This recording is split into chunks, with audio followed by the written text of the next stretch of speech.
이렇게 구치소 정치는 시작됐지만 계엄과 관련된 고위 인사들, 수사기관에 들어가서는 윤 대통령의 주장과 반대되는 진술을 한 걸로 드러나고 있습니다. 먼저 최측근 이상민 전 행안부 장관, 국회에선 계엄은 고도의 통치 행위라고 목소리를 높여놓고는 경찰 조사에서는 당시 고도의 통치 행위라고 생각하지 않았다. 지금 생각해보니 사법 판단의 영역에 해당할 수도 있겠다. 이렇게 말을 바꿨습니다. 특히 이 전 장관은 계엄의 내용을 알았더라면 자신이 몸을 써서라도 막았을 거라고도 진술했는데 먼저 이 내용부터 이자연 기자가 보도합니다. 12.3 내란 사태 이틀 뒤 국회에 출석한 이상민 전 행정안전부 장관은 윤석열 대통령을 적극 옹호했습니다. 대통령은 헌법에 규정된 권한을 행사하신 거고 비상계엄이라는 것은 고도의 통치행위로 인식되고 있습니다. 사법적 심사 대상에서 제외된다는 것이 전통적인 학설입니다.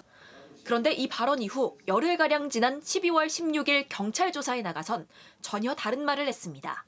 당시 상황이 비상계엄을 할 비상사태가 결코 아니며 절차적으로도 흠결이 있었단 취지로 진술한 겁니다.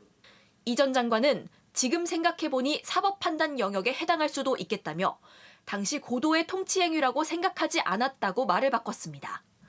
대통령이 헌법에 규정된 권한을 적법하게 행사한 것이라 생각하냐는 질문에는 말씀드리기 쉽지 않다고 한 발 물러섭니다.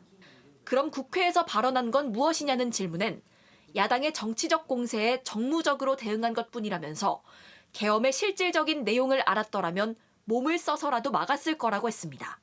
이 전 장관은 윤 대통령의 충암고 4년 후배이자 서울대 법대 후배로 대통령의 최측근으로 알려져 있습니다. 수사기관에서 대통령을 겨냥한 말을 한 이 전 장관은 이후 열린 국회 청문회에서는 증인 선서마저 거부하는 등 다른 태도를 보이기도 했습니다. 증언하지 않겠습니다.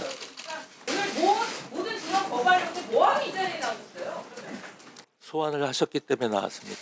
이런 가운데 이 전 장관이 탄핵 심판 증인으로 채택되면서 대통령과 이 전 장관은 다음 달 11일 헌법재판소에서 대면합니다. JTBC 이자연입니다.